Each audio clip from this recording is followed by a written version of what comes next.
Oke, saat ini kita akan membahas topik ke-11 di Business Decision Modeling, yaitu model-model forecasting, model-model prediksi.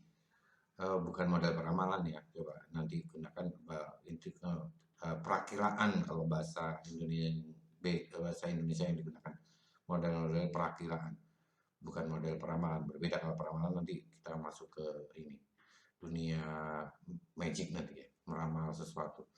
Oke, itu yang akan kita bahas berikut ini. Jadi forecasting bukan peramalan, tapi forecasting adalah memprediksi keadaan yang akan datang. Jadi dengan model-model matematik tadi, maka decision makers atau pengambil keputusan akan mencoba mengurangi ketidakpastian dalam memprediksi nilai-nilai yang akan terjadi di masa mendatang, misalnya dalam berapa penjualan bulan depannya lagi, atau tahun yang akan datang, dengan menggunakan data-data sebelumnya.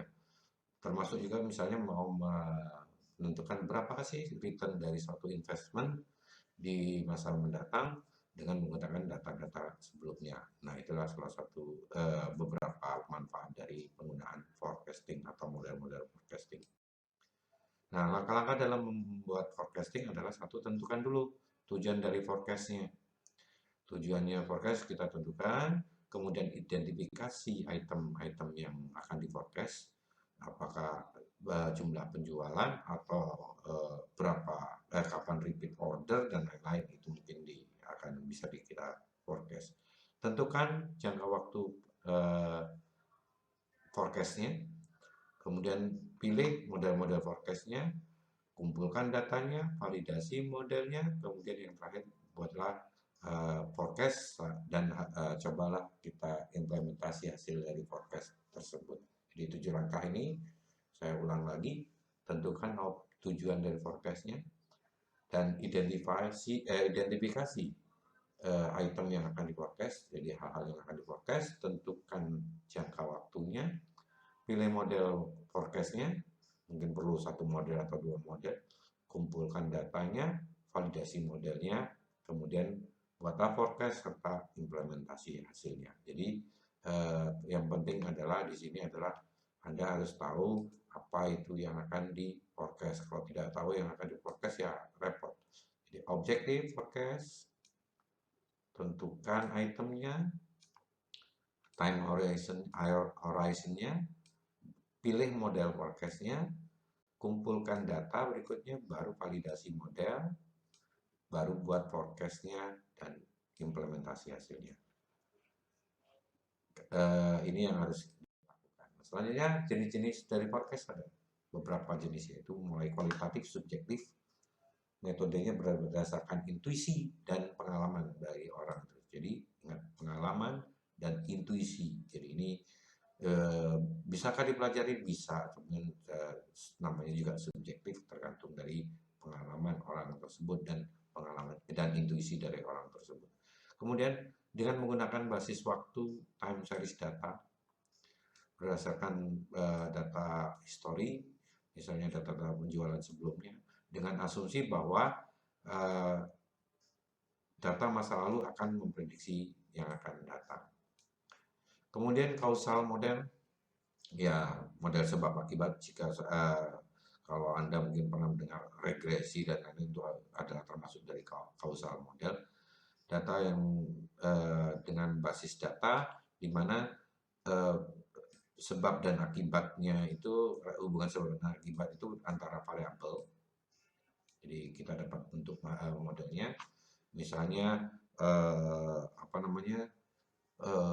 penjualan dipengaruhi oleh, atau penyebabnya adalah promosi, penjualan meningkat, atau harga yang cenderung rendah, penjualan meningkat, dan seterusnya. Kemudian dalam metode kualitatif itu kita biasanya ada dua macam, yaitu Delphi method. Metode Delphi yaitu suatu proses kelompok interaktif di mana kelompok tersebut biasanya melibatkan expert yang mencoba mencapai konsensus Jadi mereka akan mencoba memprediksi sesuatu dengan menggunakan pengalaman dan intuisinya. Kemudian yang kedua adalah uh, dengan menggunakan juri, opini dari eksekutif, juri of eksekutif, biasanya menggunakan opini dengan yang dilakukan oleh high level manager, sering digabungkan dengan model-model statistik tentunya.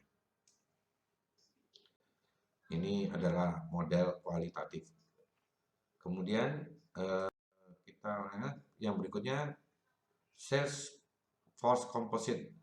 Jadi kalau misalnya kita mencoba meramalkan penjualan suatu daerah, beberapa daerah, tentu diestimasi berdasarkan wilayahnya masing-masing, dan forecast kemudian digabungkan untuk secara keseluruhan forecast. Jadi masing-masing misalnya berapa jumlah, kita umpamakan kita memprediksi berapa jumlah mobil yang akan dijual di dalam satu daerah,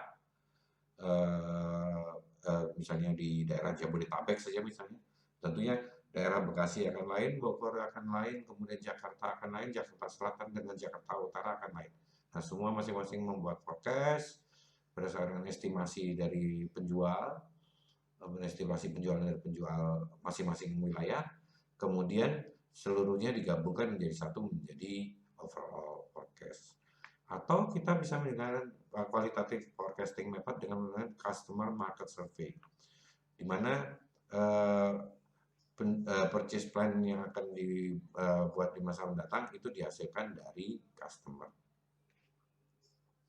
Jadi ini berdasarkan customer market survey. Kalau ini biasanya untuk produk-produk baru seringkali digunakan seperti ini. Kalau ini produk yang sudah berlaku biasanya. Dan kita lanjutkan di sini. Nah, dalam forecast maka kita apalagi dalam bentuk kuantitatif, maka kita harus mengukur akurasi dari prediksi tersebut atau forecast tersebut. Nah, perbedaan antara data yang saat ini ada, misalnya data masa lalu tadi ada, diplot kemudian dikurangkan dengan nilai forecast, itu adalah forecast error atau error yang akan dihasilkan dengan prediksi dengan model tersebut. Jadi A itu adalah actual value, nilai data yang kita supply ke dalam model. FT adalah hasil perhitungan dari model bahwa nilai forecast-nya itu kita simpulkan dengan FT. Selanjutnya adalah beberapa metode untuk mengukur error forecast secara keseluruhan. Maka kita bisa menggunakan, ada beberapa model di sini, yaitu mean absolute deviation atau MAD, yaitu selisih antara actual dikurangin forecast dibagi jumlah periodenya, jumlah 6 periodenya itu, dan ini absolut. Jadi misalnya dia lebih kecil forecastnya, tentunya minus. Lebih kecil forecastnya berarti plus, kalau lebih besar forecastnya berarti minus.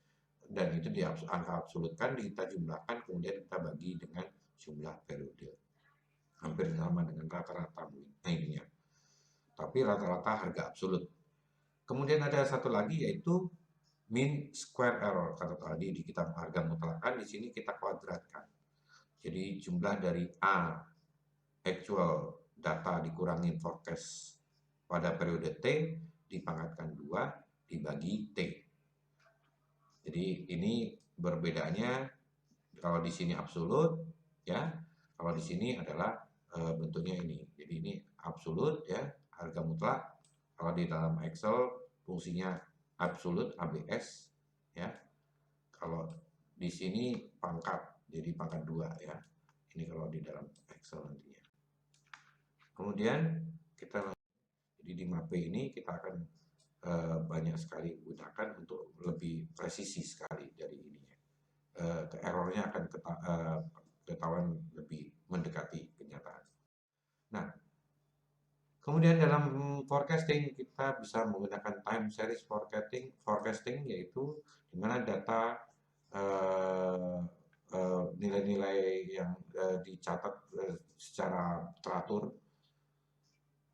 dari berdasarkan interval waktu misalnya bulanan, harian, tahunan, ataupun mungkin mingguan dan lain-lain. Penjualan bulanan misalnya, penjualan mingguan, penjualan harian kita catat biasanya perusahaan selalu mencatat ini bisa dalam bentuk berapa stok saat ini, hari ini, besok berapa dan lain-lain, atau penjualan per bulan atau annual revenue, jadi pendapatan tahunan dan lain sebagainya, masih banyak sekali. Itu time series data. Kemudian dalam time series maka kita akan mendapatkan beberapa ini bentuk jika digrafiskan, yaitu tren, yaitu arah, apakah itu ke atas atau ke bawah, gerakan arah. Dan jadi datanya, misalnya datanya seperti ini, kalau kita sebar dalam bentuk grafik ya, kemudian ini berarti ada arah ke atas kan, kalau diplotkan. Atau mungkin saya agak salah ininya, jadi di sini saya coba saya hapus, kemudian saya coba lagi di sini bahwa mungkin karena ini ada di sini mungkin datanya jadi agak miring Pak. Nah begini, nah ini adalah arah ke atas, atau bahkan jika datanya misalnya ada di bawah saat ininya di sini bisa saja dia datanya oh ternyata forecast ini, jadi arah bawah trend. Kemudian ada seasonal. Seasonal adalah pola yang terjadi setiap tahun, misalnya ini tahun 1, tahun 2, atau tahun 3. Di sini ada bentuk gini, berarti di sini juga mungkin penjualannya akan seperti ini dan lanjut dan lanjut. Nah, nanti kita berikan contoh yang lebih tepat lagi. Kemudian cycle, yaitu pola yang terjadi dari selama 1 tahun, pattern that occur over a period of year. Jadi beberapa tahun akan berbentuk nanti. Kemudian random variation biasanya disebabkan oleh kebetulan dan atau kejadian misalnya tambah promosi dengan nanti ada melonjak penjualannya dan lain-lain. Kita lanjut dengan next bentuk-bentuknya. Jadi dalam time series komponennya adalah sebagai berikut, di mana satu ada trend komponen, ya, arahnya ke atas kebetulan untuk yang ini, bisa juga arahnya ke bawah. Kemudian ada ini tahun, bagian aksis X-nya adalah tahun 1, 2, 3, 4. Bagian atasnya adalah demand or product atau service, di mana bentuknya datanya akan tersebar misalnya seperti ini gitu. Kemudian dibuatlah pola sebagai berikut ya. Jadi kemungkinan data ini akan menyebarnya seperti ini. Kemudian dari data-data ini dibuat bahwa ada ternyata satu saat di 1 tahun, misalnya hari raya untuk baju dan lain-lain, tentu dia peak ya. Kemudian ada satu saat di mana dia akan turun selama 1 tahun ini, akhir tahun misalnya bisa saja turun untuk produk tertentu dan lain-lain. Ini pas tren turun, dan inilah season peaknya. Kemudian ini adalah kita buat juga bisa average demand selama 4 tahun, bisa dibuat rata-ratanya. Jadi ini komponennya ya. Kemudian dalam untuk mendekomposisi, jadi time series karena dia bentuknya yang tidak beraturan, ada seasonal dan lain, maka time series dapat dibagi menjadi beberapa komponen, its individual components. Yang pertama adalah dekomposisi multiplikatif, yaitu forecast sama dengan hasil prediksi ada sama dengan trend dikali seasonal dikalikan cycle dikalikan random. Kalau aditif tentunya ditambahkan, for trend ditambah seasonal ditambah cycle ditambah random. Ini adalah dekomposisi dari bentuk tren tadi dalam time series. Kemudian datanya. Nah, datanya bisa stationary dan non stationary untuk time series itu. Jika series waktunya itu if a time series has an upward or downward trend, maka disebut non stationary, dia akan cenderung naik atau turun. Sedangkan jika dia tidak ini cenderung rata, maka walaupun datanya jual penjualannya begini ya, tapi dia cenderung bentuknya tidak ada arah ke atasnya, jadi semua bentuk rata saja. Ini non stationary, ini stationary. Kemudian untuk meratakan variasi dari suatu time series, maka kita gunakan namanya istilahnya moving average, jadi rata-rata bergerak. Kalau bahasa Indonesia rata-rata bergerak ya boleh saja. Tapi moving average yaitu meratakan variasi yang dalam time series pada saat value-nya akan menjadi lebih stabil. Beberapa angka di beberapa periode kita buat rata-ratanya. Jadi misalnya periodenya tiga periode moving average, berarti dia jumlah angka angka datanya kemudian dibagikan. Kita akan lanjut nanti. Jadi ini contoh dari supply dari Wallace Garden dengan menggunakan 3 bulan moving average forecast, maka data Januari, data aktual dikatakan 10, 12, dan 16.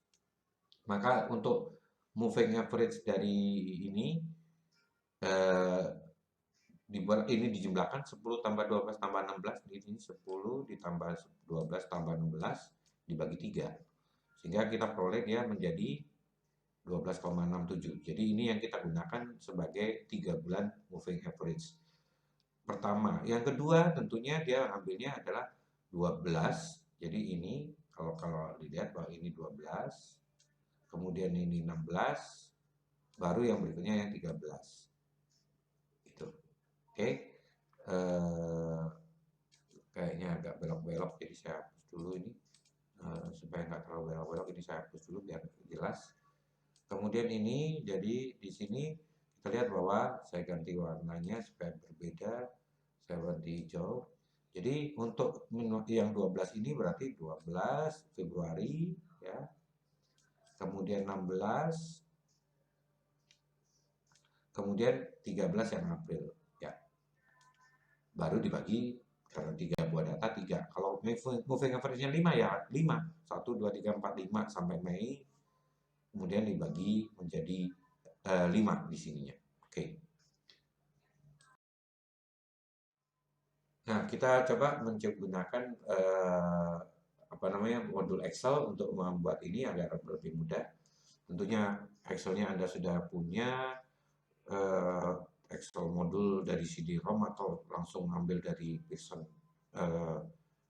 Balakrishnan Managerial Decision Model. Di sini Excel modulnya kita gunakan model forecasting 11.2. Oke, kita coba langsung menuju ke model tersebut. Jadi di sini adalah model yang digunakan untuk memforecast supply dari Wallace Garden dengan menggunakan metode forecast 3 periode moving average. Nah, tentunya kalau ini kita harus punya data sebelumnya, dan kebetulan di sini bulannya adalah bisa bulan 1, bisa kita ganti dengan misalnya bulan Januari lah, Januari 2019 misalnya, 2019. Kemudian ini akan kita buat saja misalnya sampai bulan 12 misalnya. Di mana penjualan masing-masingnya adalah actual value-nya adalah 10, 12, 16, dan seterusnya. Ini actual value yang diinputkan. Inputnya hanya bisa kita masukkan ke dalam ini. Bagaimana kalau datanya lebih? Tentu bisa kita tambahkan. Kita tinggal menambahkan, menginsertkan ini dengan data yang berikutnya. Nah, untuk forecasting 3 periode, maka rata-ratanya seperti tadi dijelaskan di awal, bahwa dia menggunakan rata-rata dari 3 periode. Periode mana saja? 1, 2, 3. Periode ini kita gunakan sebagai forecast dari angka bulan April. Nah, kalau mau forecast bulan Maret, tentunya kita harus punya data sebelumnya, Desember 2018. atau kita membuat Februari forecast sebelumnya itu dengan moving average tadi. Kemudian demikian selanjutnya yang terakhir adalah kita punya next forecast, berarti bulan berikutnya adalah bulan Januari 2020 diforecastkan sama dengan rata-rata dari tiga periode moving average. Nah, seberapakah ketepatan itu kita gunakan analisis error forecasting, di mana pertama kita hasil forecast tadi ini adalah sudah benar semua. Kalau sehabis yang ini adalah B7 sampai B9, sini B10 sampai B8 sampai B10, di sini B9 sampai B11 dan seterusnya. Kemudian dari sini, nah ini Anda bisa lihat di sini average of 3 previous months. Jadi 10 tambah 12 tambah 3 bagi 3, tambah 16 dibagi 3. Atau kita gunakan rumus average sebagai contoh di sini, average dari B7 sampai B9. Kemudian hasilnya adalah errornya berapa? Tentunya pengurangan antara angka actual dikurangin angka forecast. Jadi yang ini itu adalah apa namanya, sama dengan angka actual bulan apa itu, bulan April, kemudian dikurangin forecast bulan April. Gitu. Sedangkan yang di sebelahnya ini 0,33 itu adalah absolut dari angka ini. Kalau minus menjadi positif di sini. Kemudian yang di square kita gunakan angka, jadi angka yang 0,33 kita pangkatkan 2 ya. Jadi cukup dengan rumus E pangkat 2. Kemudian absolute errornya kita gunakan F10. Jadi absolute error ini dibagi B10. B10 adalah kalau Anda lihat sini, B10 adalah angka actualnya.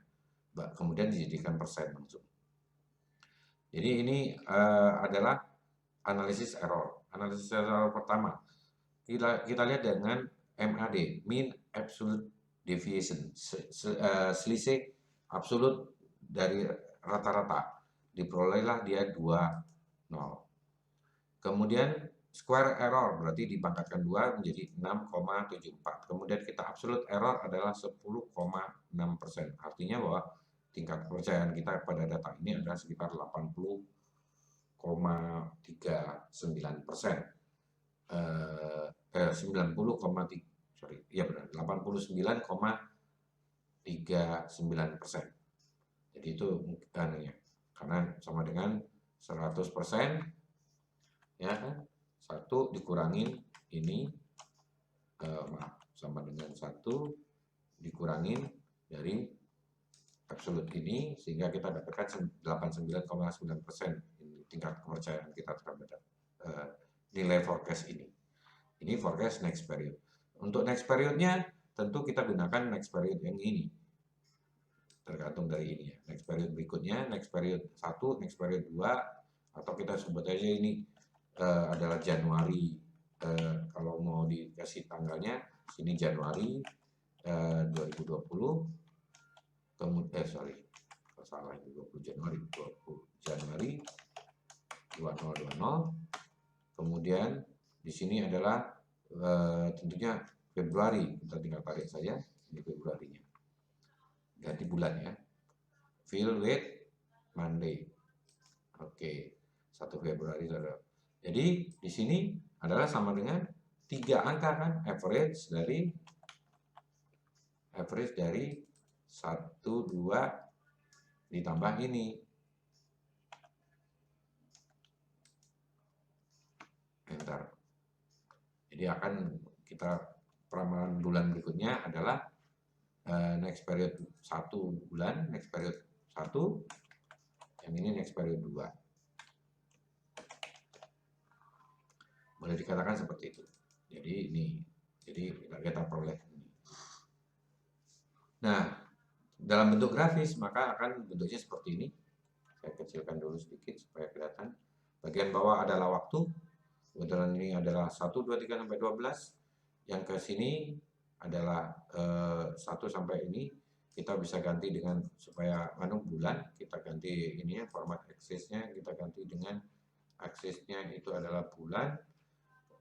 Kebetulan di sini adalah akses otomatis pakai text access gitu, kemudian atau date access gini bisa diinikan. Oke, ganti-ganti ke sini. Silakan Anda nanti bereksperimen untuk memperbaikinya dengan mudah.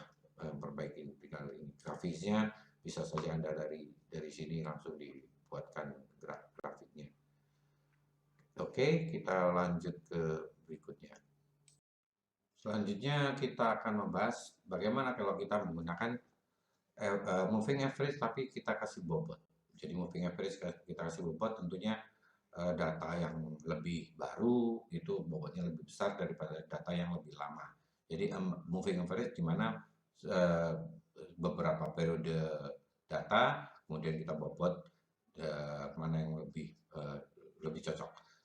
Jadi period weighted moving average-nya, period weighted moving average-nya adalah jumlah dari bobot WI ya, kemudian kalikan actual dibagi jumlah dari bobotnya, di mana WI adalah bobot pada periode ke I, actual periodnya AI adalah actual period pada periode ke I.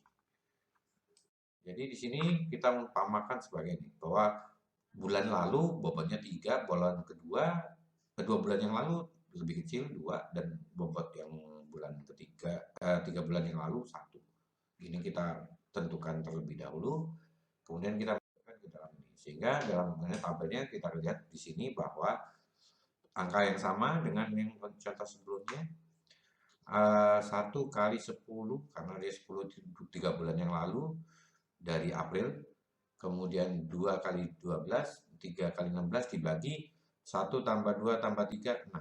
Jadi 13,67. Dan selanjutnya seterusnya, sehingga kita peroleh pada bulan berikutnya, bulan Desember itu adalah bulan Januari adalah 19 tambah 12, 21 tambah 21 dikalikan masing-masing bobot, ya kan? Kemudian dibagi dengan 6. Jadi di sini kita gunakan bahwa dia adalah periode berikutnya adalah yang kita gunakannya adalah 20, berapa ini? 20, maaf. 19 itu mana 19?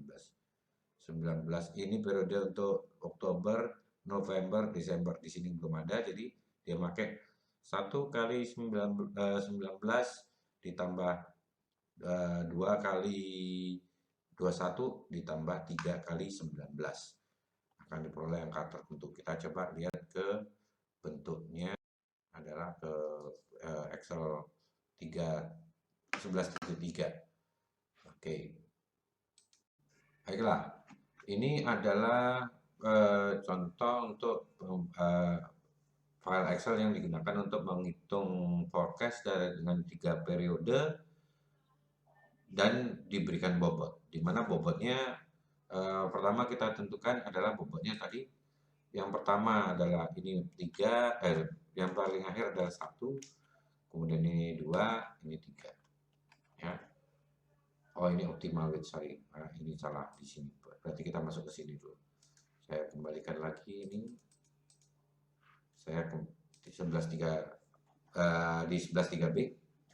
Kita lihat bahwa yang pertama bahwa bobotnya adalah kita buat 1, 2, 3. Karena 3 ini adalah paling dekat dengan forecastnya. Sehingga diperoleh angka. Kita gunakan langsung rumus dari Excel sum product, di mana kita bisa mengalihkan antara hasil kali antara 10 kali 1 ditambah 12 kali 2 ditambah 16 kali 3, dan kemudian dibagi dengan jumlah keseluruhannya, jumlah ini, jumlah bobotnya, sehingga kita perolehlah di sini sum product B7 sampai B9 dikalikan bobotnya adalah C7 sampai C9, jangan lupa dikasih harga mutlak karena kita tidak menuliskan seterusnya kan. Jadi di sini kasih harga mutlak dibagi dengan jumlah dari harga mutlak referensi mutlak dari 1, 2, 3 ini, C7 dan C9. Sehingga kita peroleh dari 13,667, 13,8, 13,883 dan seterusnya. Ini kemudian dihitung errornya 13 dikurangi 13 ini adalah minus 0,667. Mungkin kurang terjelas, ini saya buat aja lebih besar sekali lagi. Jadi 3 minus 0,667, absolutnya sekian, dipakatkan 2 sekian, absolut errornya adalah sebesar 5,13. Kalau Anda lihat di sini bahwa di sini menjadi agak meningkat nih MAPE-nya dibandingkan yang tadi yang di 12.2 yang kita menggunakan biasa. Jadi karena kemungkinan bobotnya juga tidak tepat, kita bisa menggunakan. Dari sini kita peroleh bahwa sama masih kita dapatkan 19,667 dibandingkan dengan yang tadi, masih agak dekat. Tapi dia melihat bahwa MAD-nya tadi 2000 ini sekian, berarti ini forecast-nya sudah mulai agak aneh. Nah, grafisnya Anda lihat di sini grafisnya yang tadinya dia kalau kita lihat di 12.2, kalau saya buka saja 12.2 sekarang, bahwa di grafisnya Anda lihat di sini lebih cenderung ke bawah. Kalau Anda lihat di 12.3 tadi, Anda melihat bahwa dia lebih ke arah tengah. Atau kalau saya mau jadikan satu nih, saya bisa bandingkan kalau supaya secara visual bisa ketahuan, saya copy saja ini. Kemudian saya tempelkan ke sini ke 13.3. Anda lihat di sini, perhatikan bahwa titiknya yang biru yang kuning itu masih di bawah, ini sudah mulai ada bentuknya karena dengan penggunaan bobot tadi. Ya. Yang ini tadi, yang kuning kan, kemudian yang 12.3 ini sudah mulai mendekati pola, ya. Sudah mulai mendekati pola. Nah, tetap sama di sini adalah dia adalah actual dan forecast data, dan yang ini adalah forecast yang dari tanpa menggunakan bobot. Nah, kita untuk memperoleh bobot yang optimal, maka bobot tersebut adalah di variabel keputusan yang kita bobot adalah variabel keputusan. Kemudian minimum dari MAD, MSE, dan MAPE merupakan target sell. Nah, berarti kita gunakan non-linear objektif, ya. Kita bobotnya harus non-negatif. Dan Anda bisa melihat di contoh di berikutnya adalah di 11.3C. Kita lihat di selanjutnya ini. Oke, selanjutnya kita akan coba bagaimana kalau misalnya melihat bahwa oh iya, di sini kita bobotnya 1, 2, 3 menghasilkan bahwa 29, sekian. Oh ini datanya yang kita gunakan juga ini data yang sama dengan yang 13B, ya. Jadi saya copy dulu ini data ini supaya sama, supaya kita bisa melihat perbedaannya dengan menggunakan optimize tadi. Kita klik di 13 ini save, kita kopikan saja base value saja di sini, base value, oke. Dan ini angkanya 1, 2, 3, 4. Nah, kita bisa menggunakan fasilitas solver yang berada di MS Excel. Jadi aktifkan dulu tentunya. Kalau belum aktif, kalau sudah ada, tentu di data akan ada seperti di sini, ada solver. Tapi kalau belum ada, maka kita harus aktifkan terlebih dahulu. Ini saya coba besar dulu. Kemudian kita aktifkan dengan file option. Kemudian dari option kita lihat di add-in kita go. Kita pilih solver add-in-nya. Kita klik OK.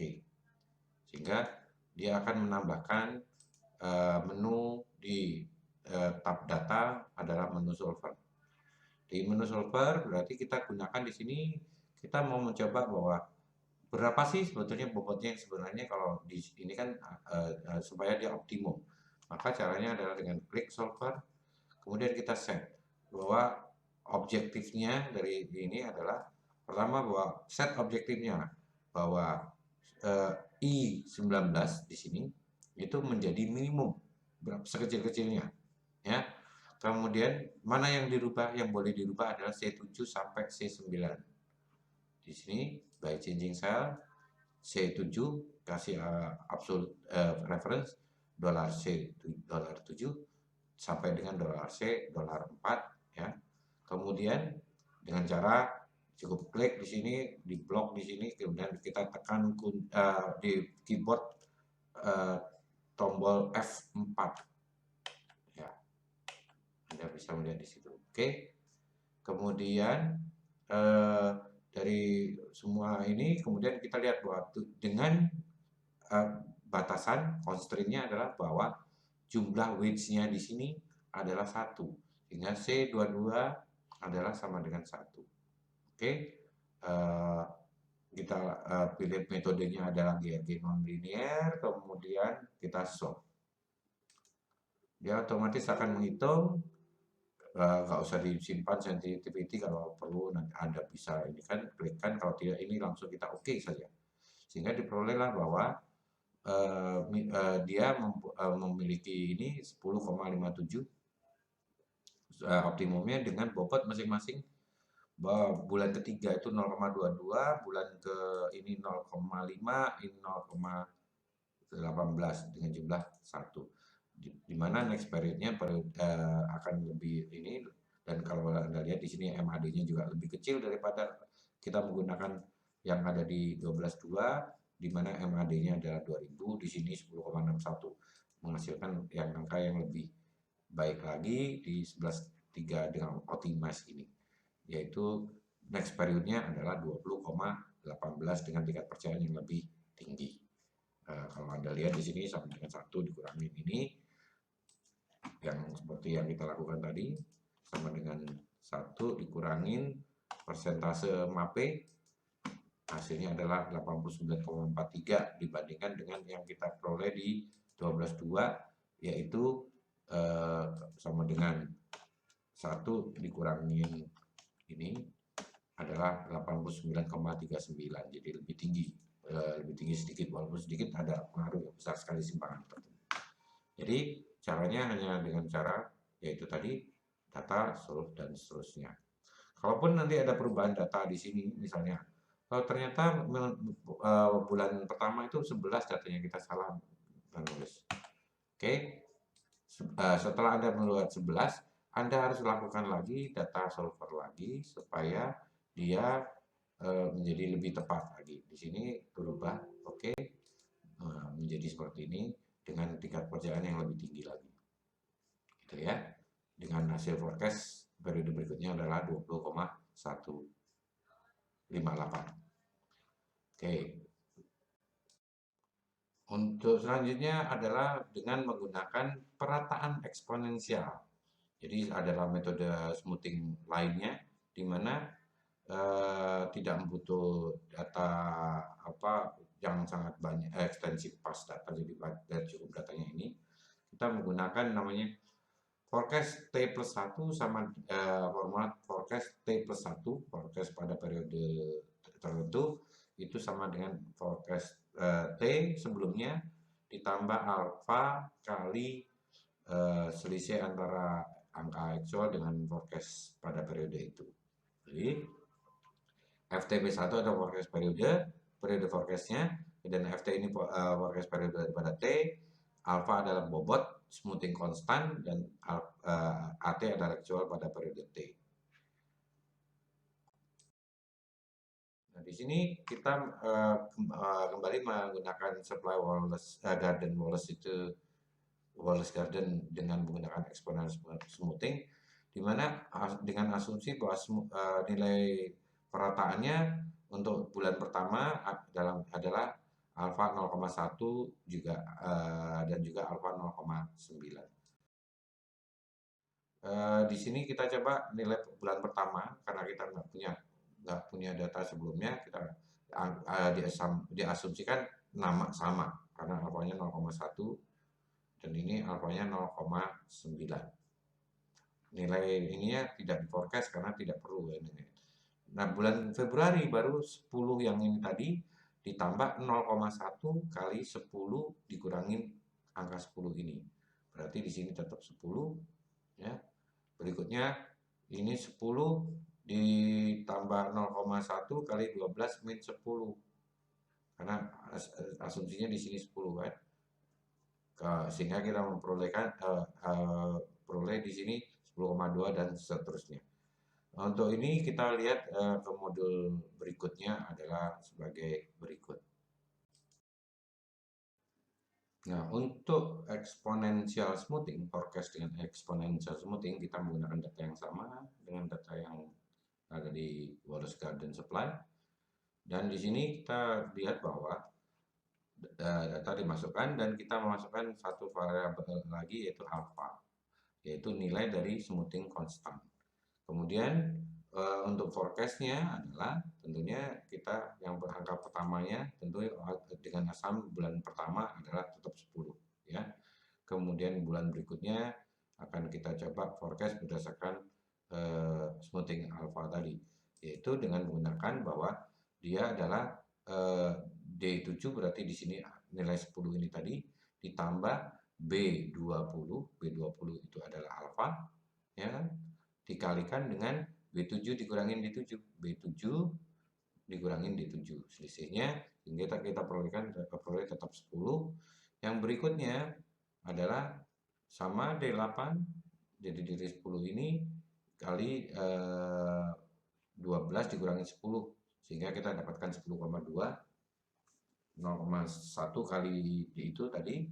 Kemudian yang berikutnya adalah yang D3 juga demikian, D9 ditambah B20, 0,1 kali 9, B9 dikurangin forecast ini. Sehingga kita dapatkan angka sebagai berikut. Nah, kemudian kita hitung errornya. Ya. Errornya kita lihat di sini kita peroleh dia menjadi agak tinggi MAP-nya masih, yaitu 28,44%. Tingkat percayaannya berarti tinggal kita cek di sini adalah sama dengan 1 dikurangin 28 ini menjadi 71% dibandingkan yang sebelumnya. Nah, secara grafis kita ini rumusnya tetap sama yang di sini, absolute error, square error dan lain-lain. Dan secara grafis kita lihat bahwa setelah di smoothing error jadi lekuk-lekuk ini diratakan, jadilah dia rata-ratanya ada di bawah seperti ini. Oke. Tentunya ini memerlukan adjustment. Sebetulnya alfanya berapa sih optimalnya? Nah, alfa optimal tetap kita gunakan yang sama, yaitu dengan menggunakan data solver. Jadi di solver kita lihat bahwa kita ingin tahu berapa sih alfanya. Jadi tentunya objektifnya kita menentukan alfa sehingga apa namanya H19 sorry. H19 itu adalah objektifnya adalah si H ini MAPE adalah sekecil mungkin. Tujuannya adalah memperkecil sehingga kita untuk dengan merubah apa? Yang kita rubah adalah alfanya. Jadi alfa ini akan dirubah oleh solver sehingga dia mendapatkan ini supaya dan dengan batasan bahwa si alfa tadi harus lebih kecil atau sama dengan 1. Jadi kita bisa tambahkan itu. Tetap kita pakai GRG nonlinear kita jalankan sehingga kita peroleh angka 4, sekian tadi. Oke. Kita klik oke. Sehingga maaf ini tadi ada yang salah di ini. Ini rupanya kita masuk ke yang 10.3. Sebelum 3 saya tutup dulu saja supaya tidak mengganggu. Maka di sini 10.3-nya saya tutup dulu. Oke. Dan di sini di 10.4 ini kita coba lagi. Ini tadinya adalah 0,1. Kita tulis saja 0,1. Kalau 0,1 dia MAP-nya adalah tadi 20 apa namanya? 28,44. Kemudian kita gunakan solver, data solver. Dan di sini kita solve. Hasilnya adalah otomatis dia menjadi 0,4,19 yang minimumnya karena untuk meminimumkan MAPE dan MAPE-nya diperoleh 14,7. Kita tulis saja di sini sama dengan untuk mengetahui berapa tingkat akurasinya. kita memperoleh 85,30%, lebih tinggi lagi daripada ini. Dan kalau kita grafiskan angka ini, tentunya akan jauh lebih nempel ke atas, yaitu kita lihat di sini hasil seriesnya adalah forecast 11.4B. Kita tambahkan saja satu lagi untuk 11.4B ini kita tambahkan ke dalam grafik tadi. Jadi insert di sini select data, datanya saya tambahkan add yaitu forecast dari 11C, series name yaitu forecast juga, kemudian nilainya adalah ini. Dan kalau Anda lihat di sini setelah kita jalankan, oke, dia akan memperoleh angka yang jauh lebih mendekati angka nyata. Angka actualnya adalah yang biru ini. Ini adalah hasil forecast 0,1 dengan alpha 0,1. Ini hasil forecast dengan alpha 0,419 yang telah dioptimumkan tadi. Sehingga kita mendapatkan angka yang lebih grafis yang lebih mendekati dari angka actualnya tadi di forecast yang kedua. Oke, kita kembali ke ini. Jadi di sini MAP-nya menjadi lebih kecil lagi, 14,070. Selanjutnya kita akan bahas analisis trend, yaitu fits a straight or curved line through a time series. Jadi kita mencoba membuat kecocokan garis lurus maupun kurva garis lengkung ke dalam satu data time series. Dan ini akan juga kita akan mencoba melihat di dalam model ini hanya tren linear saja. Yang tren non-linear, yang kurva dan lain-lain tidak akan dibahas di sini. Kita gunakan scatter diagram, kemudian kita lihatkan trennya seperti apa, jadi diagram pencar ya. Kemudian Excel akan meng-create scatter diagram dan fit linear trend dalam bentuk langsung ke dalam insert trend line di dalam perintahnya di Excel. Berikut adalah contoh dari data dari Midwestern Electric Company, di mana dia punya demand tahun 95 sampai 2004, di mana demandnya 64 sampai 122. Di sini Anda dapat lihat, dan kita akan mencoba melihatnya di file Excel di 11.5, dan kita akan coba sajikan di sini. Baiklah, ini berikut adalah bagaimana kita memanfaatkan scatter diagram dari Excel dan memasukkan trend line ke dalam plot yang tersebut di atas. Di sini cukup kita gunakan membuat grafik dengan scatter diagram. Kita ambil saja datanya seperti ini. Ini coba saya singkirkan aja dulu ininya, grafik ini saya letakkan di tempat lain.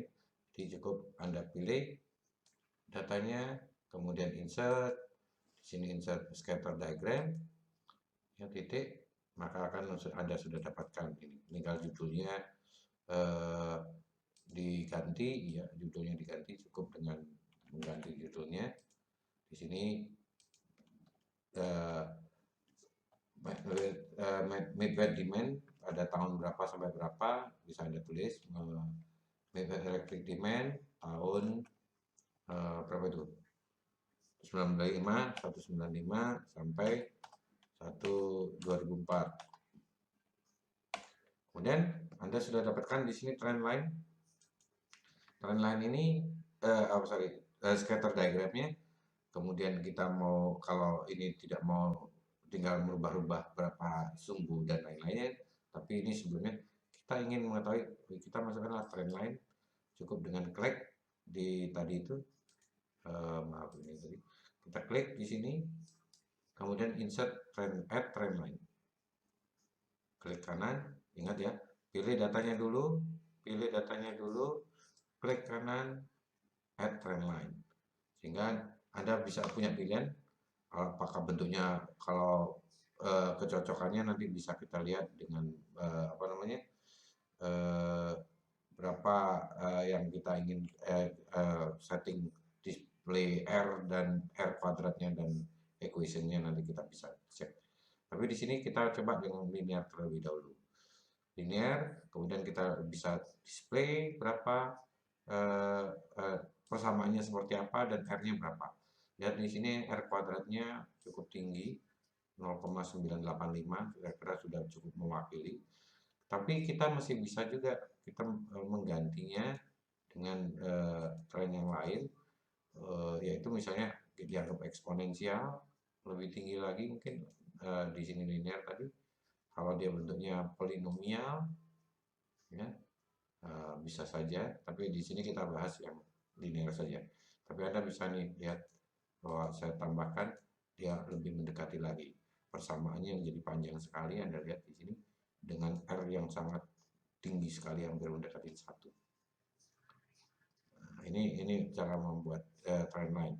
Ini Anda tinggal kopikan untuk diperlukan untuk analisis berikutnya.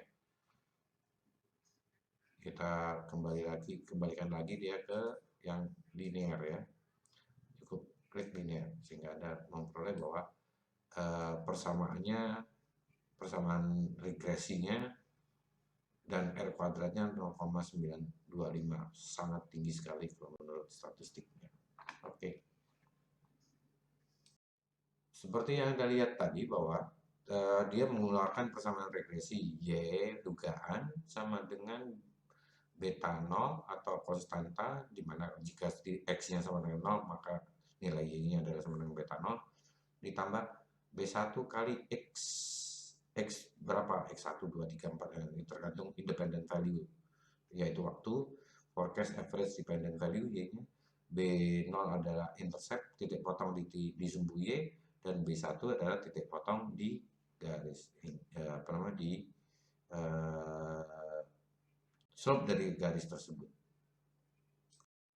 Nah, biasanya digunakan adalah menggunakan metode least square atau kuadrat terkecil, di mana B0 dan B1 dicari dengan berdasarkan metode least square tadi, yang dicari dengan meminimumkan jumlah kuadrat errornya. Jadi SSE-nya lebih kecil, yang paling kecil.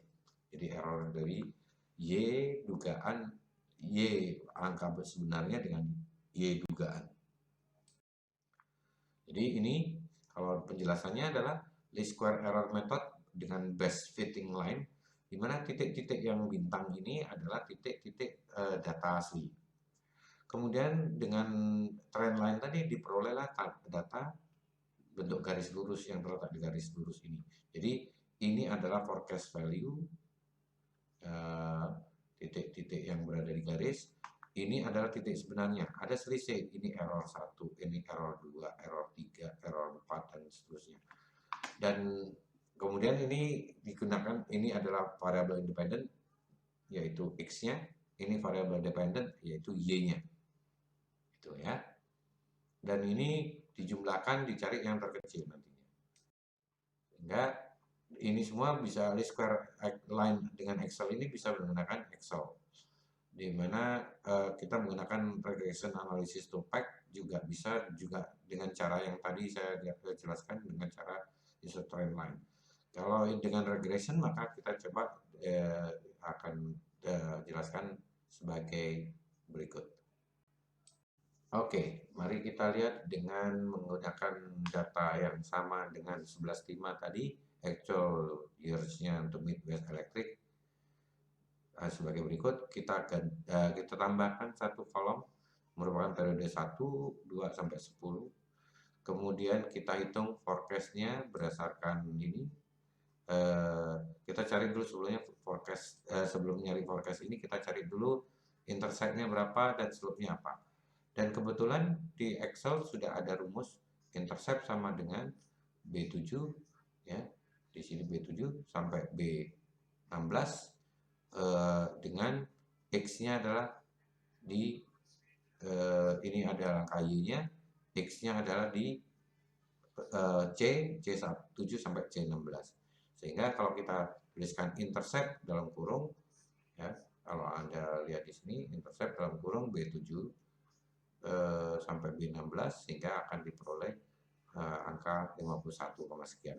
Berarti titik potongnya di 51 di sumbu Y. Kemudian slope-nya kita juga sama, rumusnya slope sama dengan B7 sampai ini sudah ketemu langsung. Sehingga pada waktu kita menanyakan kalau periode 11 berapa? Periode 11 kita tinggal masukkan ke dalam rumus B6 B18, ya. Intercept ditambah B19 kali C21. Dapatlah 123. Demikian juga untuk forecast ini sama. Kita menggunakan rumus yaitu Y dugaan sama dengan intercept ditambah slope kali periode X-nya. Ini rumus dari ininya. Apa namanya? Rumus dari untuk mencari angka-angka ini. Dan di sini kelihatan bahwa kita cukup dengan menggunakan seperti ini, kita sudah dapatkan angka, dan errornya kita cari tadi, absolute error dapat sesuai dengan rumus yang telah dijelaskan di atas, square error dapat, MAP-nya sekian. Jadi di sini melihat bahwa ini 95% cukup tinggi. Dan kalau digrafiskan bentuknya adalah sebagai berikut. Yang bagian biru itu adalah data aktualnya, sedangkan yang ungu ini adalah data trendline-nya. Nah, bagaimana kalau saya nggak mau pakai yang trendline? Ya, Anda tinggal menggantinya dengan tadi di apa namanya add trendline. Saya tambahkan lagi sini add trendline. Saya bentuknya trendline menjadi eksponensial. Oh, kurang bagus. Saya bentuk logaritmik. Oh, enggak. Saya bentuk polinomial dan saya tambahkan. Nah, ditambah lagi saya bagaimana persamaannya dan bagaimana R square-nya. Ternyata di sini R square-nya 99,98 dengan menggunakan polinomial 6 order, jadi 6 pangkat di sini. Kalau Anda lihat, kalau ini diperbesar, ya, diperbesar, maka Anda akan memperoleh apa namanya angka yang cukup ini, di mana interceptnya di 63, kemudian X1-nya, X tadi X pangkat 6-nya minus 0,08 X pangkat 6 dan seterusnya, sekian, sebanyak ini. Ini kalau dalam non-linear regression. Oke, saya kembalikan saja ke yang normal saja dulu, ke trend linear tadi.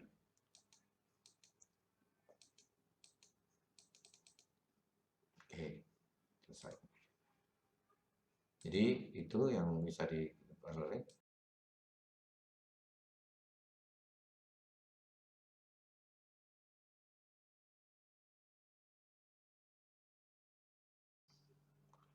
Untuk trend analysis seasonal decomposition seperti yang Anda lihat di seasonal analysis ini, maka kita bisa lihat dalam contoh ini, contoh data sebagai berikut. Di sini ada Kepler Slice itu mempunyai data 2 tahun.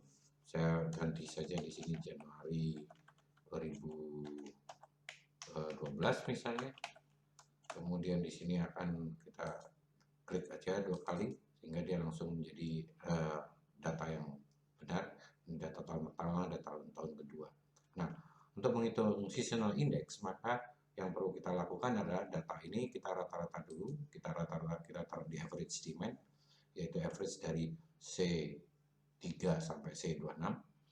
Kemudian untuk menghitung rasio adalah C3. Jadi di sini adalah demand itu dibagi dengan average demand sehingga kita peroleh angka-angka ini. Nah, seasonal yang bisa dicari adalah berarti seasonal yang tahun pertama ini dibagi keseluruhan, jadi dia akan mencari rata-rata dari seasonal ini. Kemudian untuk berikutnya adalah seasonal berikutnya. Jadi dia akan kita dapatkan seasonal index-nya hanya 1 tahun untuk data 2 tahun. Kalau ingin seasonal index yang 2 tahun ya datanya harus dibuat 2 tahun dan seterusnya. Kalau buat 3 bulanan ya kita buat dia sama 3 bulanan. Nah untuk memberikan datanya kenapa kita bisa melihat seperti ini, kita buat scatter plotnya dengan cara insert scatter plot. Ya kita blok dulu teman dan itu. Nah Anda lihat di sini, dan kalau kita lihat bagaimana kepalanya, kita klik salah satu, kita add trend line, kemudian kita lihat saya untuk polinomial aja, sehingga Anda bisa melihat bahwa dia ada bentuk seperti ini. Jadi ada puncaknya, ada turun bawah, dan terus lagi. Ini tahun berikutnya, ini tahun 2012, mulai naik lagi, turun lagi 2013-nya, dan seterusnya. Jadi ada pola seperti ini. Nah, pola ini dicari dengan, makanya kita harus menghitung seasonal index dengan cara, yaitu tadi 0,957 ini diperoleh dari rata-rata ini. Jika average E3 sampai E15. Ini average E4 sampai E16 dan seterusnya, sehingga di sini adalah average dari E14 sampai dengan E26 yang di terakhir ya. Ini adalah bentuk indeksnya. Indeks kalau Anda mau tambahkan indeks ini sebagai Anda lihat ke sini, maka Anda bisa lihat, nah, tapi angkanya terlalu kecil jadi kita harus buat 2 sumbu. Kita coba saja, misalnya kita lihat saja ini, kita plot semua, insert, bentuknya grafik ini. Yang kita tidak perlukan kita buang semua, ini tidak perlu, ini kemudian ini tidak perlu, sehingga kita akan memperoleh data. Ini adalah data rasionya dan ini adalah seasonal indexnya. Lihat, sudah ada kemiripan seperti itu. Oke, jadi ini misalnya datanya kita tidak perlukan sampai data ini, jadi kita rubah datanya, select datanya, kita ganti di sini rasionya, kita edit, kita tidak lakukan dia sampai 26, tapi dia kita cukup sampai 12 saja. Ini sampai 12 saja. Kemudian ini sampai kita samakan 12 sama. Kemudian datanya adalah kita gunakan data yang rasio ini saja. Oke. Sehingga kita lihat bahwa terlihat bahwa ini adalah data asli, kemudian ini adalah data seasonal index. Dia sudah mengikuti pola yang sama. Oke. Selanjutnya adalah dekomposisi dari time series. Dekomposisi time series kita akan memecah-mecah dari time series menjadi trend, seasonal, cyclical, dan random. Nah, dua jenis modelnya adalah multiplikatif dan additif. Kita akan memecah sebuah time series menjadi masing-masing komponen, trend, seasonal, cyclical, dan random. Nah, multiplikatif dekomposisi untuk Sawyer Piano House sebagai contoh. Kita akan memforecast penjualan dari Grand Piano dan memiliki data 5 tahun. Langkah pertama adalah cari seasonal index-nya. Smooth data dengan moving average, kemudian seasonal ratio-nya adalah actual bagi smoothed value, average seasonal ratio untuk masing-masing quarter, masing-masing, kemudian unseasonal value actual dibagi seasonal index. Ini adalah langkah pertama. Jadi data 5 tahun tadi kita buat dia seasonal index. Jadi ini yang diindikan, ini seasonal index, di mana langkah pertama adalah smooth data dengan moving average. Kemudian seasonal ratio itu akan sama dengan actual value dibagi smoothed value. Average seasonal ratio untuk setiap quarter, kemudian unseasonalized value yaitu actual dibagi seasonal index. Selanjutnya Kita akan langkah kedua, carilah persamaan tren ya, dengan menggunakan unseasonalized value. Hitung forecastnya dengan menggunakan tren dan untuk membuat forecast unseasonalized. Kemudian multiply unseasonal forecast dengan seasonal index dan hitung error terakhir.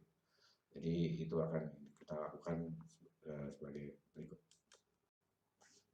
Berikut adalah data dari soil piano house atau apa yang menjual piano.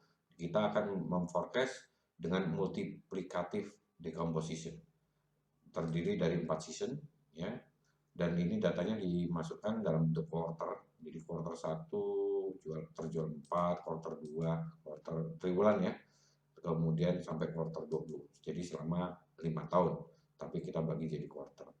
Kemudian kita cari dulu periode time periodnya, yaitu dengan yang pertama 1 tentunya. Yang berikutnya dengan mudah saja ini masukkan angka 1, kemudian klik saja, kemudian fail series ya, sehingga kita memperoleh 20. Kemudian baru kita mulai centered average-nya dulu. Kita membuat di mana kita akan menghitung ini di average setiap 4 periode, 4 quarter. Jadi di sini kita lihat angkanya 0,5 kali B7 ya. Kemudian kita coba aja klik F2 sehingga kelihatan angka-angkanya ada di mana saja. Di mana yang itu bahwa dia 0,05 kali B7, kemudian 0 kali 0 B8 ditambah B8 ya. B8 adalah 2 ditambah B9 ditambah ini karena ada setengah depan setengah belakang. Jadi jumlahnya adalah 4, maka dibagi 4. Oke. Kemudian dari sini kita peroleh angka bahwa 3,25. Berikutnya sama dengan cara yang sama, sehingga 2 ini tidak akan diikutkan karena dia akan centered average namanya. Dari centered average kita cari rasionya adalah tinggal membagikan saja antara B9 dengan D9. B9 adalah 1 dibagi ini sehingga dapat 0,38. Berikutnya juga demikian. Setelah kita dapat ini seasonal ratio, baru kita cari seasonal index. Di mana seasonal index sama dengan B38. Di sini B38 adalah yang ada di bawah. Di sini kita cari dulu seasonal index rasionya di sini. Seasonal ratio, kemudian ini forecastnya. Di sini kita lihat bahwa seasonal index-nya ini adalah B38. B38 itu adalah ini average. Jadi average karena dia kosong kan, maka kita cari ambil average. Ini juga kita C38-nya. C38 adalah season 2, season 3, season 4. 1, 2, 3, 4 ya. Jadi di sini season 1, 2, 3, 4. Ini juga demikian, berarti sama, berulang 1, 2, 3, 4, 1, 2, 3, 4 seperti itu. Jadi ini kalau dibuatkan ini saya coba ini 4 ini kurang 1, 4, kemudian berikutnya 4 akan pola yang sama karena itu adalah pola seasonalnya. Undo. Dari 7 dari ini dari 129 ini sampai 157, berarti di sini diambil sampai 157. Jadi dia setiap quarter dibuat ini berbeda. Di sini juga demikian. Jadi dia ada 4 season. Kemudian unseasonalized-nya kita gunakan angka dari actual value dibagi dengan indeks seasonal, sehingga kita dapatkan B7 dibagi F7 sama dengan 3,27. Dan berikutnya terusnya tinggal dibagikan antara kolom ini yang ada di actual value ini dengan seasonal index. Gitu. Kemudian untuk forecast-nya, maka unseasonal forecast-nya akan sama dengan di sini rumusnya adalah G28. G28 itu adalah kita cari di bawah di sini G28. G28 itu adalah intercept. Kemudian slope-nya ada di 1, ini. Tinggal dikalikan saja. Jadi sama dengan G28 ditambah G29 kali C7. Ini unseasonalized forecast. Jadi forecast asli yang dengan menggunakan tren saja ini. Ya, dengan menggunakan rumus kalau di ini kan rumusnya adalah saya masukkan di sini Y sama dengan tadi kalau dilihat sini minus interceptnya adalah minus 365 min 365 dikalikan dengan ditambah dengan perkalian antara ini slope ya, slope ini adalah intercept ditambah slope kali actual data. Begitu. Ini rumusnya. Kalau Anda lihat di sini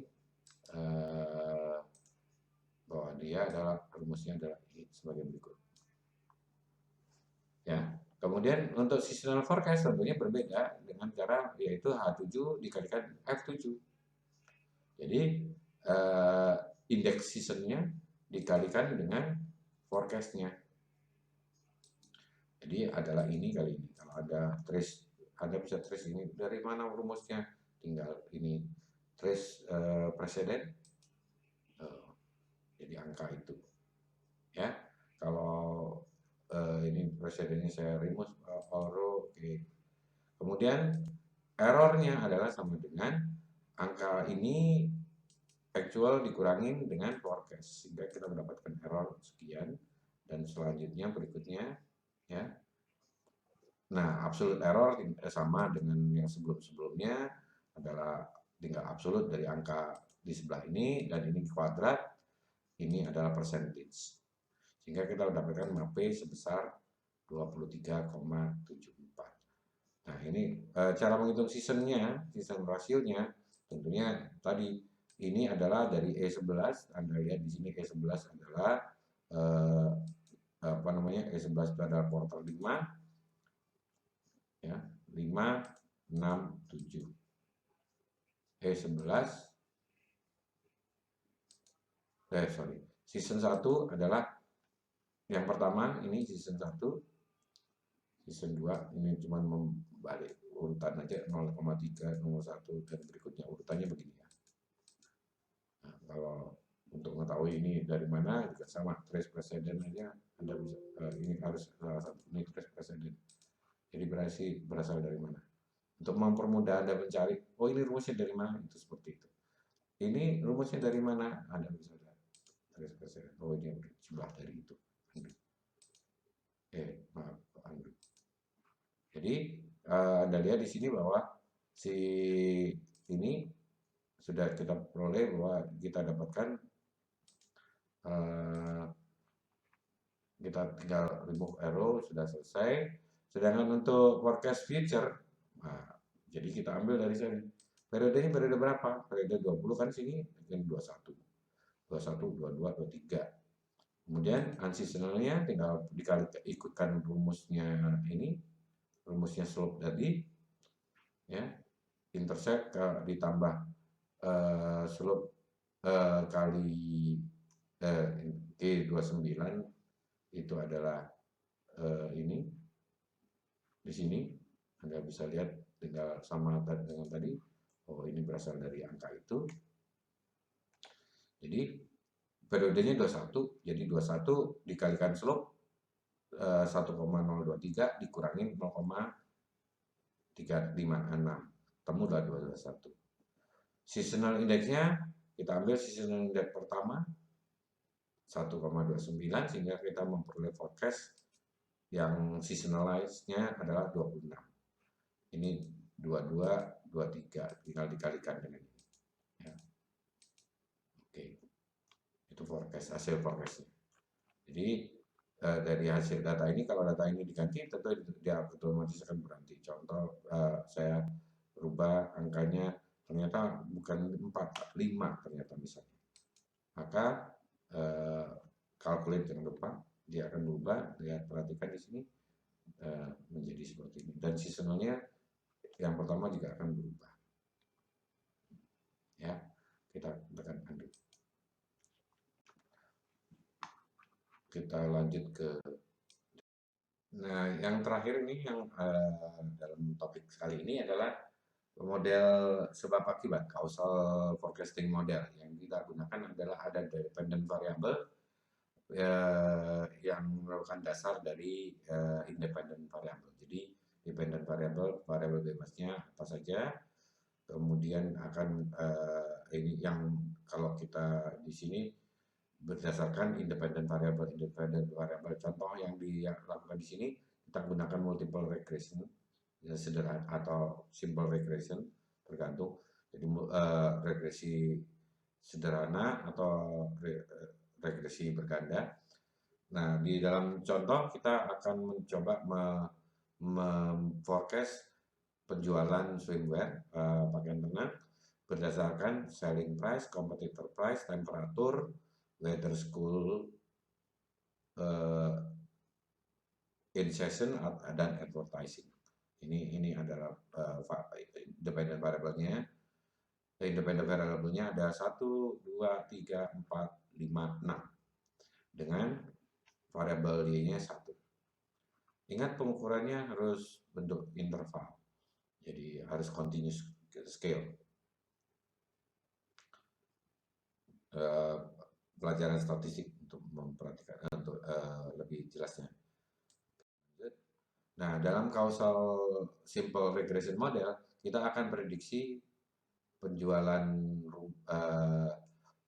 penjualan rumah berdasarkan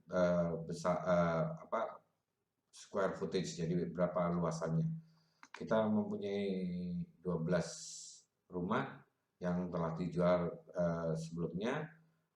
Kemudian dengan scatter diagram kita cek linear regression-nya, kita dapatkan bahwa Y dugaan sama dengan slope ditambah intercept ditambah slope kali X. Dan dalam kita menggunakan ini, kita ke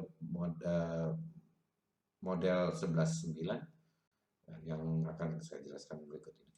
Di sini kita akan memforecast dengan model regresi, analisis regresi sebab akibat,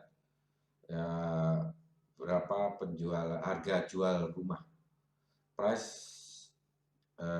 of selling home, berdasarkan luasannya, yaitu luasannya kalau di sini ada 2,01, 2,06 dan seterusnya, ini luasannya. Kemudian kita lihat di sini kita bisa hitung langsung dengan model sederhana, yaitu dengan menggunakan scatter plot saja, ya. Di sini slope sama dengan intercept sama dengan di X dan Y, ya. Perhatikan, ini B7 adalah Y, dan kemudian koma X-nya, sehingga kita dapatkan minus 8 sekian. Slope-nya adalah kita peroleh juga sama dengan slope sama dengan B7 dan C7 sampai C18, sehingga kita dapatkan forecast pada saat bagaimana kalau kita menjual luasnya 3,10, maka kita akan dapatkan sekian. Ya, forecast masing-masing kita berdasarkan ini variabel dependent sekian, kita dengan rumus Y sama dengan ini tadi, sama dengan slope ditambah itu. Jadi kalau kita ini kan bahwa rumus di sini adalah langsung kita peroleh dengan intercept dan slope dikalikan jika luasnya sekian, dan seterusnya. Kita dapatkan MAP 11. Standar error kita cari aja dengan rumus standar ST error Y dan STE YX. Sedangkan korelasi kita harus cukup tulis korel gitu, B7 sampai sini ketemu. R square juga bisa kita dapatkan di sini. R square-nya adalah RSQ. Gitu. Itu sudah menjadi rumus untuk memperoleh ini semua. Dari sini kita lihat di scatter plot-nya, kita peroleh bahwa langsung datanya kita plot. Caranya membuat scatter plot langsung kita buat saja plot di sini. Kemudian kita insert scatter plot. Kemudian klik kanan, add trend line, langsung trend line-nya display R square dan ini kita peroleh angkanya. Oke. Jadi ini adalah formula yang digunakan Y. Oh ini, tapi ini beda hasilnya. Mungkin ada yang salah saya dengan data yang ini kan. Kebalik. Kalau kita kebalik switch suruh kolom. Oh iya, ya ini ada yang salah saya. Jadi independen dan ininya berbeda. Saya ulang saja. Jadi di sini saya coba bahwa kita mau membuat persamaan jika X-nya sekian ini. Jadi X-nya di sini adalah yang ini. Maka kita buat blok insert scatter plot. Tapi kita harus rubah dulu datanya, select datanya, X-nya adalah independent variabelnya ada di Y, dependent variabelnya, oh ini dia, ini kebalik berarti switch balik, jadi ada di, kita bisa juga kita balik saja, kita ini bahwa X dan Y-nya sudah beda, oke, kita select data saja lagi, kita edit di sini bahwa ini adalah sumbu X ya Kak, X sekian, Y-nya sekian. Jadi X-nya yang kita ini adalah sumbu X, nama sumbu X-nya adalah independent variable. Kemudian X value-nya series of X value. Kita lihat di sini series X value. Kemudian seri Y-nya mana? Ini.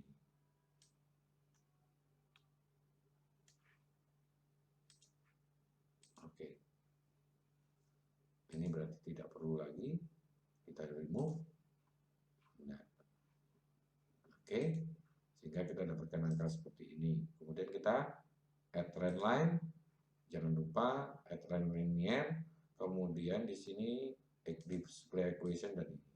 Sehingga angkanya akan sama dengan yang diperoleh dengan perhitungan itu tadi. Oke. Selesai. Kita lihat ini kita pindahkan. Oke. Jadi Y sama dengan 97,789 kali X, ya sama kan? Kemudian minus 8,1245, di mana R square-nya yang tadi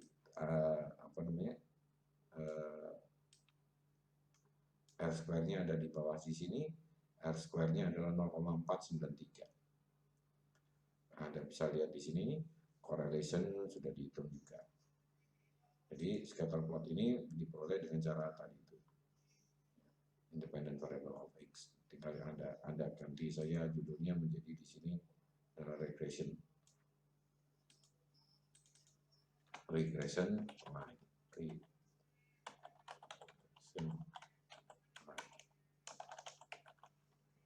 Oh apa ini? Forecasting apa? Anda harus sebutkan nanti. Oke, yang bawah ini baru kita kasih judul, format access, judul. Jadi kita ada di bagian ini, format ini dengan desain ini kita masukkan komponen-komponen. Anda belajar di applied business computation untuk hal ini. Oke.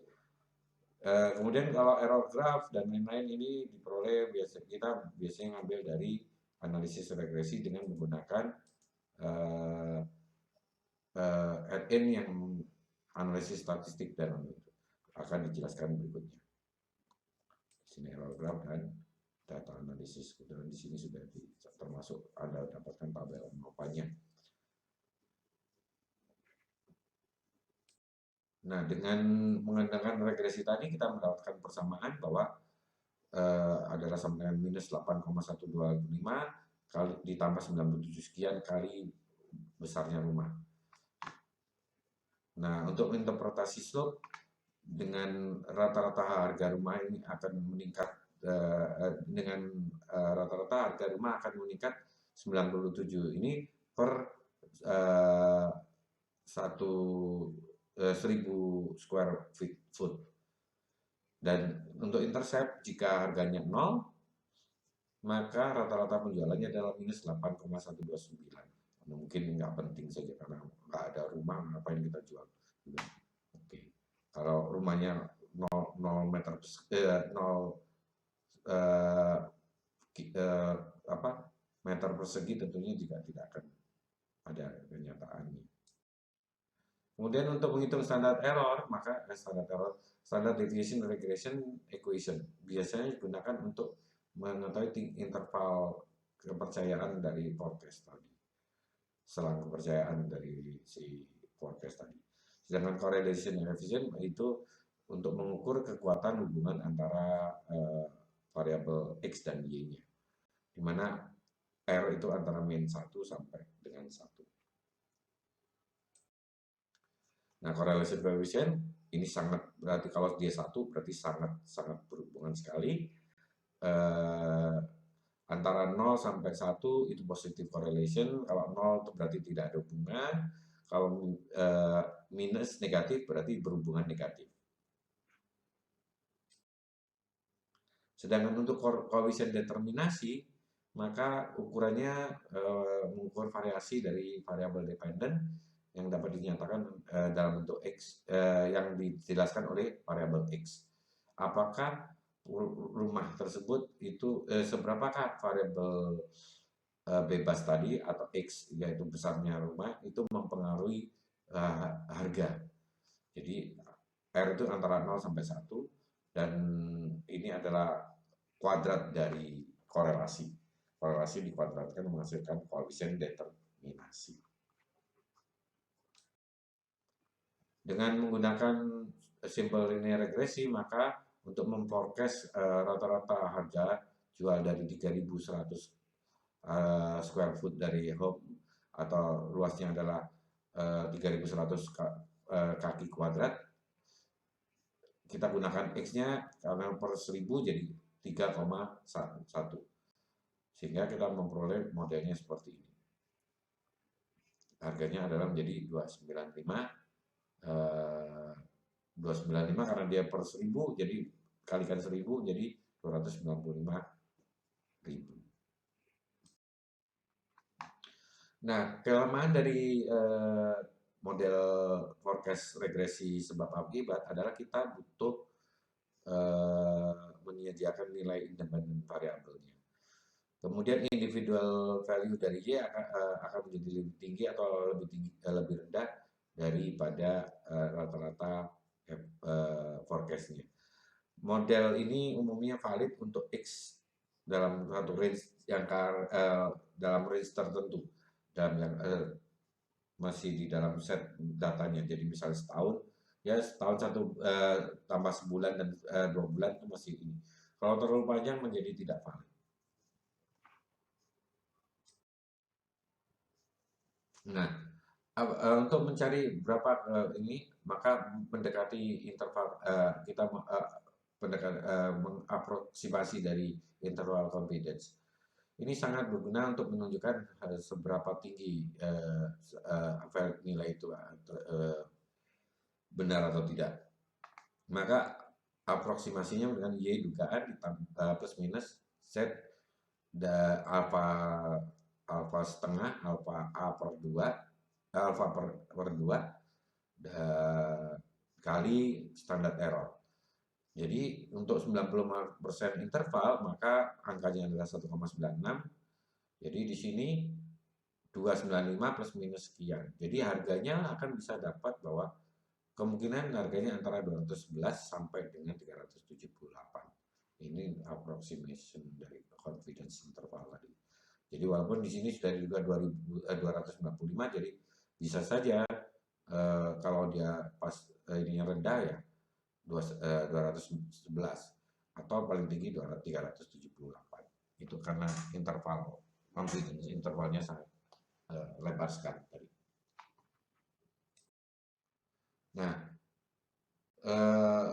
dengan menggunakan Excel Analysis Tool, baik, maka kita add in dari Excel, kita akan bisa dapatkan regresi dengan lengkap dengan datanya. Kita akan mencobanya berikut ini. Oke, untuk menghasilkan hal ini, maka kita menggunakan toolpack. Jangan lupa mengaktifkan toolpack-nya, option, kemudian add in, go, baru kemudian analisis toolpack. Kalau saya dua-duanya saya klik, tapi sebetulnya yang cukup satu saja. Kebetulan ini saya klik dua-duanya. Oke, sehingga kita mempunyai di data ini ada data analisis. Nah, data yang kita punya adalah tadi di sub 11B. Ini tadi datanya kita tahu bahwa dia punya data sebagai berikut, di mana X-nya adalah ini, Y-nya adalah ini. Ya, jadi kita langsung saja data analisis, cari regression di sini. Jadi regression, oke. Kemudian kita klik OK. Kita ambil Y-nya dulu, Y-nya dari mulai judulnya, title-nya sampai dengan 12. Oke. Kemudian input range-nya independent variable. Kalau dia ada banyak tinggal ada blok saja, beberapa data itu asal meletakkannya berderetan kolomnya. Karena kita memulai dari baris 6 di mana dia menggunakan label, maka kita klik label. Kemudian confidence intervalnya kita ambil yang ini moderate aja 0,95. Outputnya yang kita letakkan di output baru, ya. Kita perlu mencetak grafik-grafiknya misalnya, semua grafiknya kita klik saja, oke. Kemudian baru kita klik oke, langsung kita akan membuat di file ini baru, oke. Dia akan mengeluarkan beberapa ini di mana di sini akan hasil regresinya, di mana ada summary outputnya, yaitu di mana R kuadratnya 0,7 multiple R korelasinya multiple R-nya 0,7, tapi R square-nya adalah 0,489. Kemudian adjusted R square, kalau ini terlalu besar selisihnya berarti datanya kurang biasanya kekurang. Jadi kalau terlalu jauh, ini standar errornya 42, observationnya 12, oke. Dari sini kita juga mendapatkan beberapa penjelasan ANOVA, tabel ANOVA. Kita yang biasanya yang dilihat hanya signifikansi F-nya ini, dan signifikansi F ini menunjukkan bahwa setidaknya kalau dia 1 ya sudah, berarti X-nya itu betanya tidak 0. Tapi kalau dia ada beberapa, setidaknya ada 1 X yang tidak 0. Di sini interceptnya kita lihat 0,8, standar errornya berapa, t-statistik dan lain-lain, p-value dan ini lower dan uppernya. Independent variable atau X-nya 97 koefisiennya, standar errornya 31, t-statnya 3, sekian, dan signifikan karena dia lebih kecil sama dengan 0,05. Di sini 0,01 dengan batasan bawah, batasan atas sebagai berikut. Ini ada beberapa perhitungan yang lain, bisa Anda gunakan, bisa juga tidak. Ini biasanya jarang diperhatikan, walaupun kalau secara statistik itu perlu diperhatikan. Anda tidak perlu terlalu memperhatikan itu. Kemudian kita lihat di sini ada beberapa grafis yang ini. Yang pertama kita perhatikan adalah biasanya residual plot. Saya masukkan saja ini, saya pindahkan dia ke tempat yang benar, move chart to object aja. Oke. Sorry. Move chart ke new sheet, namanya apa itu tadi, residual plot.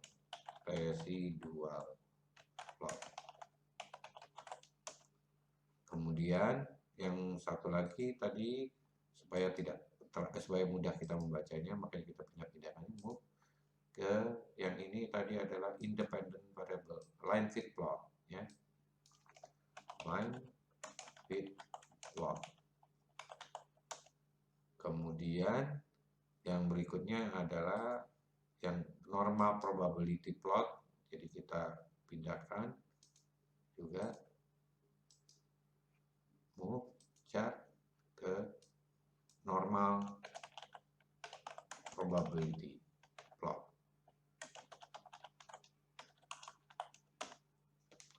Jadi pertama kita lihat dulu, ini asumsi klasik dan lain-lain.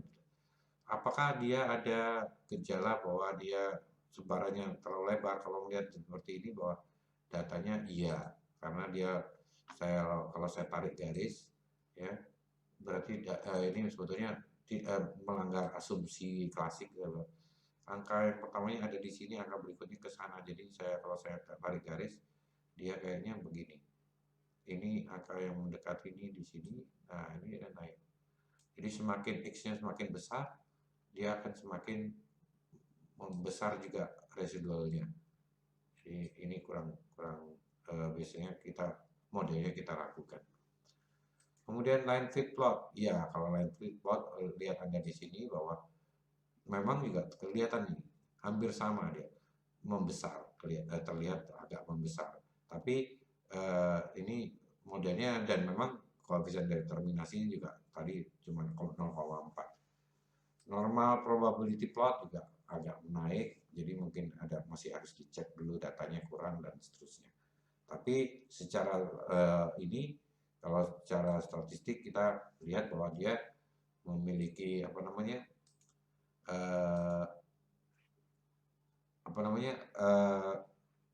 persamaan Y dugaan sama dengan 97,78 kali X ditambah dikurangin 8,125 dan signifikan.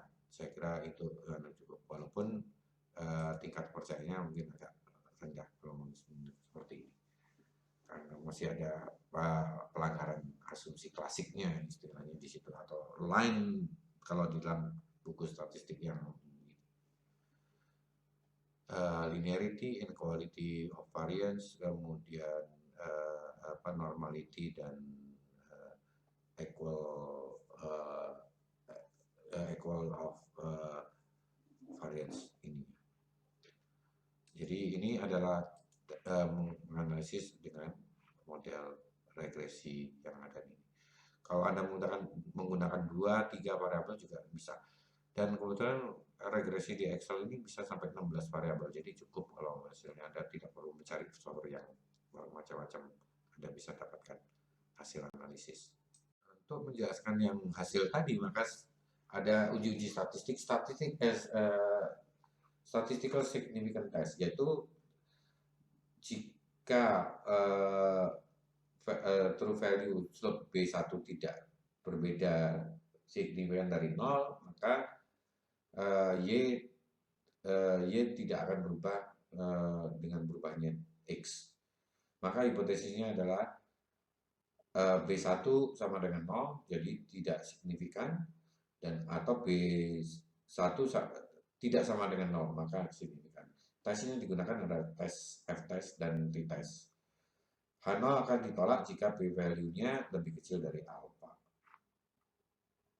Nah, ini pelajaran di statistik, Anda harus memperhatikan di sana. Kemudian hipotesis tes menghasilkan bahwa home selling price dari F-test maupun t-test, maka reject H0 karena P-nya 0,011 lebih kecil dari alpha. Dan home size secara statistik signifikan, ingat ya, signifikan secara statistik. Jadi cara menulisnya seperti itu. Signifikan secara statistik dapat mempredik harga dari penjualan. Ukuran rumah secara statistik signifikan dalam memprediksi harga rumah. Gitu. Nah, hubungan model regresi yang ini lebih dari satu variabel independen, maka Y dugaan sama dengan B0 plus B1 sampai dengan berapa jumlah parameternya.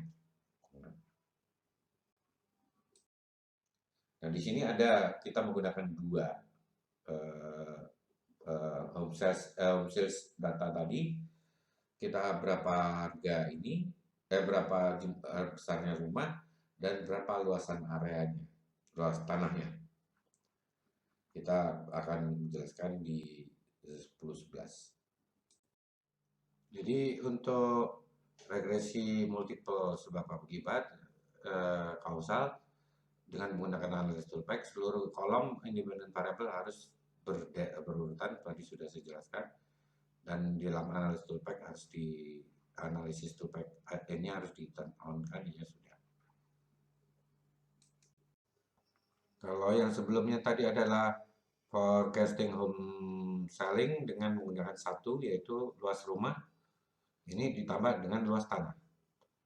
Jadi pakai X1, X2. Oleh karena itu kita sama dengan tadi kita bisa menghitungnya bahwa interceptnya adalah sekian.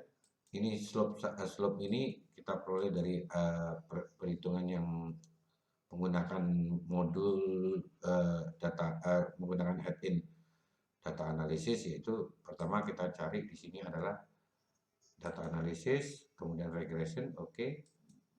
Nah, baru kita input Y-nya tetap, tapi ini saya kelebihan, jadi saya ambil dari sini sampai sini. Oke, input X-nya adalah, kebetulan 2X harus berjejer seperti ini ya. X1, 2, 3, 4, 5, 6, dan seterusnya. Label sama ini semua, kita set semua, oke. Kita klik oke. Dari ini kita dapatkan bahwa hasilnya adalah sebentar sekali, jadi dengan ini R kuadratnya lebih tinggi lagi dari tadi ya, dan R square-nya adalah 0,87, korelasinya 0,93, jadi cukup tinggi. Kemudian standar errornya dan observasinya 12. Regresinya juga ada, setidak-tidaknya ada satu beta yang tidak nol, iya sudah ketemu di sini dari ANOVA bahwa sangat signifikan. 8,2 kali 10 pangkat minus 5 berarti 0,008 gitu. Kemudian untuk bagaimana dengan parameternya, jadi dari parameter yang di bawah ini bahwa interceptnya adalah 99, X1 nya adalah 21, betanya beta X2 adalah 115.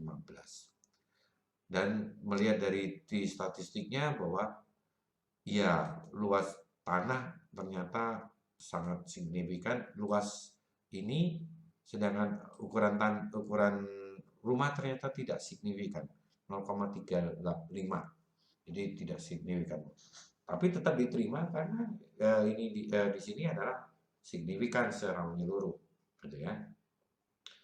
Dan itu kita lihat di sini mungkin nanti akhirnya kita oh ternyata dia lebih cocok dengan bukan luas rumah tapi luas tanah itu ini ya untuk mengeceknya. Dan persamaannya kalau di sini berarti 21 115 kita masukkan ke dalam yang tadi itu di 1110 di sini 115 dan 21. Sehingga forecastnya tinggal kita hitung saja di sini. Jumlah kuadrat dari B22 ditambah sum product kali ini. Ya. Sum product C23. C23 adalah ini tadi. Ya. Dari ini dikalikan ini. Jadi kalau saya ini tunjukkan bahwa dia ininya adalah bagaimana 21 ini dikalikan dengan 21 dikalikan 2,01 di 115,03 dikalikan 0,40 diperoleh forecast ini. Ini dikurangin ini jadi error. Errornya totalnya mampirnya sekian. Standar errornya 22, ini juga diperoleh dari hasil analisis yang ada di sini. Ini standar error. Ya. Kemudian multiple R-nya berapa? Multiple R-nya juga sama. R kuadrat. Multiple R sekian, R square sekian. Semua sudah dimasukkan ke sini. Oke. Hasil grafisnya sebagai berikut. Ini adalah yang biru adalah data actual, yang ini adalah forecast-nya. Ini hasil data analisis sama dengan yang tadi. Ini adalah korelasi. Ambil korelasi dari Y dan X. Hubungan ternyata lebih yang memang lebih tinggi adalah land size daripada home size. Anda perhatikan di sini 0,7, ini 0,9. Jadi lebih kuat hubungannya antara luas tanah ke harga daripada luas rumah kepada harga.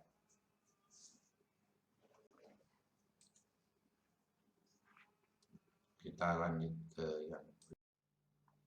Nah, secara statistik tesnya modelnya sama dengan yang tadi, bahwa beta hanya bedanya di sini kalau tadi cuma satu beta, sini beta 1 sama dengan beta 2 sama dengan 0. Model setidak-tidaknya kalau ini semua 0 maka model tidak bisa memprediksi Y.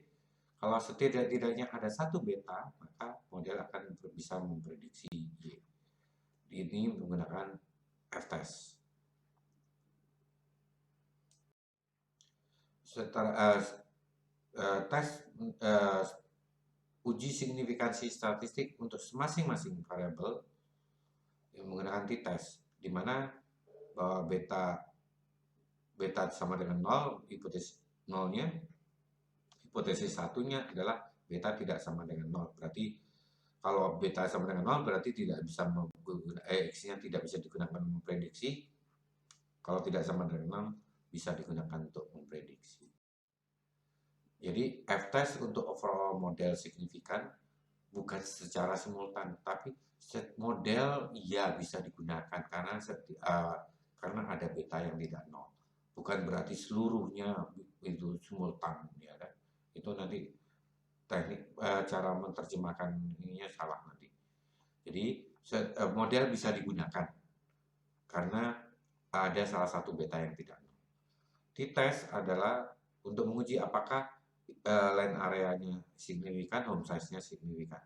Dari hasil t-test ternyata yang signifikan hanya land area, sedangkan home size tidak signifikan. Ya. Karena tadi 0,3 bukan masih jauh lebih besar dari 0,05. Kemudian kita harus mengecek multi-collinearity. Kita mengecek ini apakah home size itu kenapa home size menjadi tidak signifikan saat land area ditambahkan. Terjadi multi-collinearity, di mana dua atau lebih independent variable sangat berkorelasi. Korelasi antara X ini bisa untuk mendetek multi-collinearity. Dan analisis toolpack dapat memproduksi namanya koefisien korelasi tersebut.